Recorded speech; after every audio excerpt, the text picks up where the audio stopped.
కేంద్ర ప్రభుత్వం దేశంలోని సామాన్య ప్రజల కోసం ముఖ్యంగా రోజువారీ కూలీ పనులు చేసుకునే వాళ్ళ కోసం ఒక అద్భుతమైన పెన్షన్ పథకాన్ని అయితే అమలు చేస్తోంది. దీని పేరే పిఎం శ్రమ్ యోగి మాన్ధన్ యోజన. సో ఈ పథకం గురించి పూర్తి వివరాలు, సో ఇందులో ఎలా చేరాలి, ఎవరికి లాభం కలుగుతుంది అనే విషయాలను ఇప్పుడు మనం చాలా వివరంగా ఈ వీడియోలో తెలుసుకుందాం.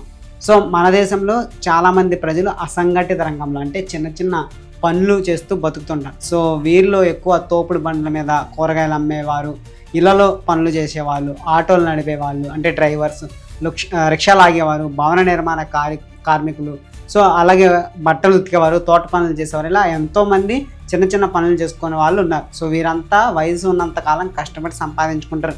కానీ వయసు మళ్ళిన తర్వాత అంటే ముసలితనంలో ఒంట్లో ఓపిక లేక పని చేయలేకపోతే ఆర్థికంగా చాలా ఇబ్బందులు పడాల్సి వస్తుంది. సో అలాంటి సమయంలో ఎవరి మీద ఆధారపడకుండా సొంతంగా బతకడానికి కేంద్ర ప్రభుత్వం ఈ పెన్షన్ స్కీమ్ని అయితే తీసుకొచ్చింది. ఈ పథకం ప్రధాన ఉద్దేశం ఏమిటంటే పేద ప్రజలు తమ వృద్ధాప్యంలో గౌరవంగా జీవించేలా చూడడం. సో సాధారణంగా ప్రభుత్వ ఉద్యోగులకు రిటైర్ అయ్యాక పెన్షన్ వస్తుంది, కానీ రెక్కాడితే కానీ డొక్కాడిన కూలీలకు అలాంటి భరోసా అనేది ఉండదు. సో అందుకే కేంద్ర ప్రభుత్వం ఈ స్కీమ్ ద్వారా వారందరికీ నెలకు కొంత డబ్బు వచ్చేలా ప్లాన్ చేసింది. సో ఈ స్కీమ్ గురించి తెలుసుకోవాల్సిన మొదటి విషయం ఏమిటంటే ఇందులో ఎవరెవరు చేరొచ్చు. సో మీ వయసు ఖచ్చితంగా 18 ఏళ్ళ నుండి 40 ఏళ్ళ మధ్యలో ఉండాలి. సో 40 ఏళ్ళు దాటిన వారు ఈ స్కీమ్లో చేరడానికి అవకాశం లేదు. అలాగే మీ నెలసరి ఆదాయం లేదా జీతం 15,000 రూపాయల కంటే తక్కువ ఉండాలి. సో ఎవరైతే నెలకి 15,000 కంటే ఎక్కువ సంపాదిస్తారో వారికి ఈ పెన్షన్ పథకానికి అర్హులు కారని చెప్పుకోవచ్చు. ఇంకొక ముఖ్యమైన విషయం ఏంటంటే మీకు ఇప్పటికే పిఎఫ్ లేదా ఈఎస్ఐ లేదా ఎన్పిఎస్ వంటి సదుపాయాలు ఉండకూడదు. సో అంటే మీరు ఏ కంపెనీలో అయినా పనిచేస్తూ మీకు పిఎఫ్ కట్ అవుతుంటే మీరు ఇందులో చేరలేరు. అలాగే మీరు ఇన్కమ్ ట్యాక్స్ కట్టేవారు కూడా అయ్యి ఉండకూడదు. ఈ కండిషన్స్ అన్నీ ఓకే అయితే మీరు చాలా సులభంగా ఈ స్కీమ్లో జాయిన్ అవ్వచ్చు. ఈ పథకం ఎలా పనిచేస్తుంది ఇప్పుడు వివరంగా చూద్దాం. సో ఇది ఒక రకమైన పొదుపు పథకం లాంటిదని చెప్పుకోవచ్చు. సో మీరు ప్రతి నెల కొంత డబ్బు అయితే కట్టాలి. సో ఇందులో ఉన్న గొప్ప విషయం ఏంటంటే మీరు ఎంత డబ్బులు కడతారో కేంద్రం ప్రభుత్వం కూడా మీ పేరు మీద అంతే మొత్తాన్ని మీ అకౌంట్లో అయితే జమ చేస్తుంది. ఉదాహరణకు మీరు 18 ఏళ్ల వయసులో ఈ పథకంలో చేరితే మీరు ప్రతి నెల కేవలం 55 రూపాయలు మాత్రమే కట్టాలి. సో అప్పుడు ప్రభుత్వం కూడా మరొక 55 రూపాయలు మీ అకౌంట్లో వేస్తుంది. అంటే మీ పేరు మీద నెలకు 110 రూపాయలు జమ అవుతాయని చెప్పుకోవచ్చు. అదే మీరు 40 ఏళ్ల వయసులో చేరితే కనుక మీరు నెలకు 200 రూపాయలు కట్టాలి. సో అప్పుడు ప్రభుత్వం కూడా 200 రూపాయలు మీ పేరు మీద వేస్తుంది. సో మీరు ఏ వయసులో ఈ స్కీమ్లో చేరతారు అనే దాని మీద మీరు కట్టాల్సిన అమౌంట్ అనేది ఆధారపడి ఉంటుంది. మీరు ఒకసారి పథకంలో చేరినప్పుడు ఎంత అమౌంట్ అయితే ఫిక్స్ అవుతుందో మీరు 60 ఏళ్ళు వచ్చే వరకు అదే అమౌంట్ అయితే కడుతూ ఉండాలి. సో వయసు పెరిగే కొద్దీ ప్రీమియం అమౌంట్ పెరగదు, అది అలాగే ఉంటుంది. మీకు 60 ఏళ్ళు నిండిన తర్వాత ప్రభుత్వం మీకు ప్రతి నెల 3,000 రూపాయలు పెన్షన్ ఇస్తుంది. సో ఆ డబ్బులు నేరుగా మీ బ్యాంక్ అకౌంట్లోనే పడతాయి.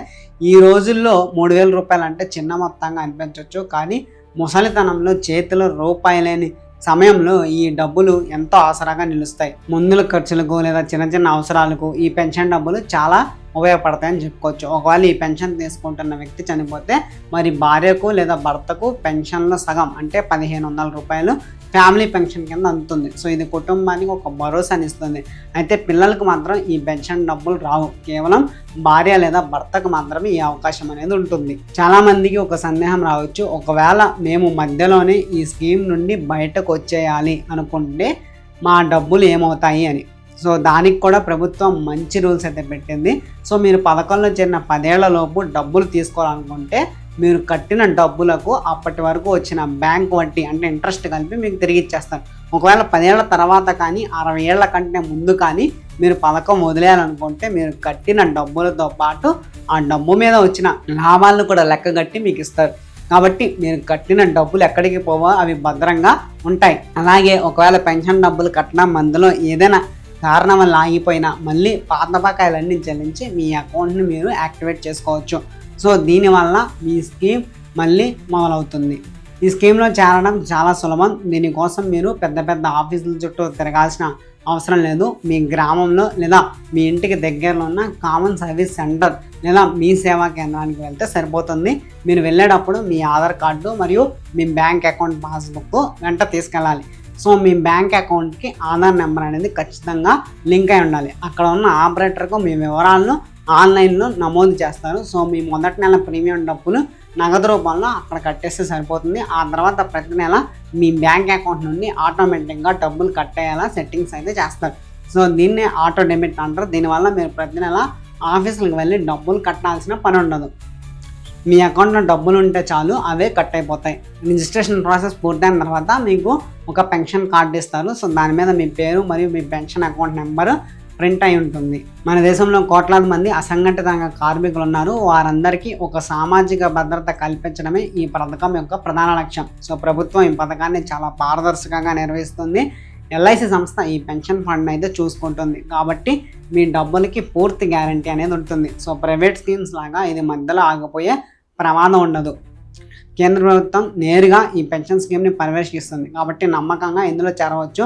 ముసలితనంలో మనం ఎవరి దగ్గర చేచాచకుండా ఉండాలన్నా, మన పిల్లల మీద భారం పడకుండా ఉండాలన్నా ఇలాంటి పెన్షన్ పథకాలు అనేవి చాలా అవసరం అని చెప్పుకోవచ్చు. సో రోజు కనీసం ₹2 పొదుపు చేసినా కూడా ఈ స్కీమ్లో ఈజీగా డబ్బులు అనేది కట్టవచ్చు. మీరు ఎంత త్వరగా ఈ స్కీమ్లో చేరితే మీకు అంత తక్కువ ప్రీమియం అయితే పడుతుంది. 18 ఏళ్ళు అప్పుడే చేరితే నెలకి ₹55, అంటే రోజుకి ₹2 కంటే తక్కువే. అదే మీరు 30 ఏళ్ళలో చేరితే కనుక నెలకు ₹100 వరకు కట్టాలి. సో అందుకే వయసు ఉండగానే ఇలాంటి నిర్ణయాలు తీసుకోవడం అనేది మంచిది. సో మీ పరిచయస్తుల్లో ఎవరైనా కూలీ పనులు చేసుకునే వాళ్ళు ఉంటే వారికి ఈ విషయం గురించి చెప్పండి.